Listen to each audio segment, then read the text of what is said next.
Guys, welcome back to our YouTube channel. This is Rejal Mishra. So guys, आज की video में हम हिंदी जो हमारा हिंदी गद्य है, जो इससे हमें बीए थर्ड सेमेस्टर में पढ़ना है, उसके मोस्ट इंपॉर्टेंट क्वेश्चन जो अतुल अगित्री टाइप के हैं, जो शॉर्ट टाइप क्वेश्चन आंसर हैं, उसके बारे में हम यहाँ चर्चा करेंगे।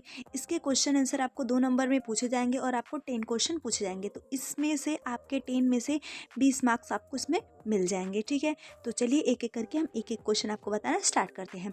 भारतेंदु के अनुसार हिंदी का प्रथम नाटक कौन है? देखिए, वैसे तो नाटकों में मतभेद है, मतलब हर राइटर ने अलग अलग माना है, लेकिन जो हमारे भारतेंदु हैं, भारतेंदु जी के अनुसार, भारतेंदु हरिश्चंद्र जी के अनुसार गोपाल चंद्र कृत नुहुस प्रथम मौलिक नाटक है। हमारे भारतेंदु हरिश्चंद्र जी ने गोपाल चंद्र कृत नुहुस नाटक को प्रथम मौलिक नाटक माना है। नेक्स्ट हमारा है, हिंदी नाटक के विकास को कितने कालों में विभाजित किया गया है? तो शायद आप सबको ये पता भी होगा, और नहीं पता है तो जान लीजिए। हिंदी नाटक के विकास को 4 कालों में बांटा गया है: भारतेंदु युग, संक्रांति युग, प्रसाद युग, प्रसादोत्तर युग अथवा नवयुग। ठीक है, इन युगों में इसको बांटा गया है। नेक्स्ट हमारा क्या है, भारतेंदु युगीन नाटकारों के नाम लिखिए। तो भारतेंदु युगीन नाटककार में जैसे हमारे पंडित प्रताप नारायण मिश्र हैं, श्रीनिवास दास हैं, राधा कृष्ण दास है, किशोरी लाल गोस्वामी। देखिए, अगर हम कहानी की बात करें तो हमारे हिंदी में जो हिंदी की प्रथम कहानी ज़्यादातर मानी गई है तो इंदुमती को माना गया है, और किशोरी लाल गोस्वामी जी ने उसी को लिखा है। ठीक है, अगले हमारे कौन है, अंबिका दत्त व्यास हैं, फिर बद्री नारायण चौधरी और प्रेमघन। ये सब भारतेंदु युग के नाटककार हैं। भारतेंदु युगीन नाटकों की विशेषता बताइए। तो हम अगर विशेषता की बात करें तो हमारे इस नाटकों में राष्ट्रीय भावना का सबसे पहले तो क्या होता है, समावेश होता है। फिर सांस्कृतिक जागरण का संदेश होता है, समाज सुधार की भावना पाई जाती है, नाटकों में हास्य व्यंग की प्रधानता एवं कलात्मकता की कमी आदि। ठीक है, ये सब उसके भारतेंदु युगीन नाटकों की विशेषता में आएंगे। हमारा नेक्स्ट क्वेश्चन है, हमारा 5वां प्रश्न है, प्रसाद युगीन नाटकों की विशेषता लिखिए। ठीक है, तो इसमें देखिए, अभी हम नाटक के बारे में पढ़ रहे हैं, इसके बाद जो हमारा टॉपिक अगला है इसमें वो कहानी है, फिर उपन्यास है। ऐसे ऐसे करके मैं एक एक टॉपिक पे आपको सारे क्वेश्चंस बताती चलूँगी।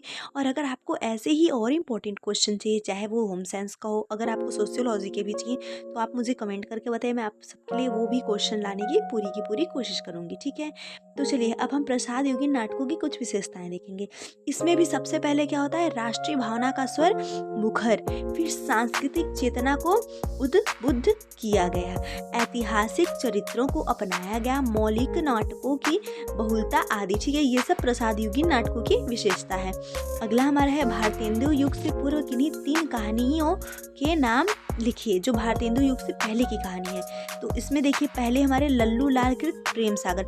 हाँ, पूछा जाता है प्रेम सागर के कौन रचयिता, तो लल्लू लाल को हम प्रेम सागर के रचनाकार बोलेंगे। ठीक है, जितनी भी कहानी में बताती चलती हूँ और राइटर, उसको आप नोट डाउन कर लीजिए, क्योंकि ये पूछी जाती है ज़्यादातर। ऐसे हमारे अगले राइटर कौन है, सदल मिश्र कृत नासिके तो पाख्यान। ठीक है, नासिके तो पाख्यान ये इनका है। फिर उसके बाद सैयद ईसा अल्लाह खां कृत रानी केत की कहानी, ये भी बहुत मोस्ट इंपॉर्टेंट है, ज़्यादातर पूछी जाती है कि रानी की केत की कहानी किसने लिखा है, तो किसने, सैयद ईसा अल्लाह खां ने, या फिर मुंशी ईसा अल्लाह खां भी आप इन्हें कह सकते हैं। अगला हमारा क्या है, भारतेंदु युगीन कहानीकारों के नाम लिखिए। तो भारतेंदु युग कहानीकारों में हमारे बहुत सारे हैं, जैसे कि प्रथम तो भारतेंदु जी ही हो गए, फिर बालकृष्ण भट्ट, प्रताप नारायण मिश्र, किशोरी लाल गोस्वामी आदि, ये सब क्या है, प्रमुख है। ठीक है, फिर द्विवेदी युगीन कहानी एवं कहानीकारों के नाम। तो द्विवेदी युग में किशोरी लाल गोस्वामी की इंदु, जो इंदुमती कहानी है, ठीक है, वो।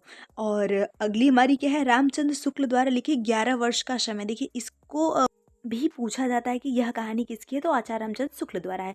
फिर बंग महिला द्वारा लिखित दुलाईवली भी पूछी जाती है। वृंदालाल वर्मा की राखी बंद आदि चर्चित क्या है, रचनाएं हैं। हिंदी के प्रथम मौलिक उपन्यास के नाम लिखिए। देखिए, हिंदी का प्रथम मौलिक उपन्यास क्या है, तो आचार्य राम शुक्ल ने लाला श्रीनिवास द्वारा कृत परीक्षा गुरु को हिंदी का प्रथम मौलिक उपन्यास माना है। देखिए, आपको हिंदी का प्रथम कहानी क्या है, प्रथम नाटक क्या है और प्रथम उपन्यास क्या है, तो इन सबको आपको जानना जरूरी है। जैसा कि मैंने पहले ही आपको बताया कि हिंदी का, भारतेंदु के अनुसार हिंदी का प्रथम नाटक क्या है, तो नहुष है, और प्रथम हमारी कहानी क्या है, तो इंदुमती है। ठीक है, मतलब सबने अलग अलग माना है, लेकिन ज़्यादातर इसको माना जाता है। और उसके बाद हमारा पहला उपन्यास क्या है, तो पहला क्या है, परीक्षा गुरु। ठीक है, आज के लिए इतना ही। हम नेक्स्ट वीडियो में आपसे मिलते हैं और आपको और भी क्वेश्चन बताएंगे। और अगर आपको ऐसी ही वीडियो चाहिए तो प्लीज़ मुझे कमेंट करके बताइए। Thanks for watching my video.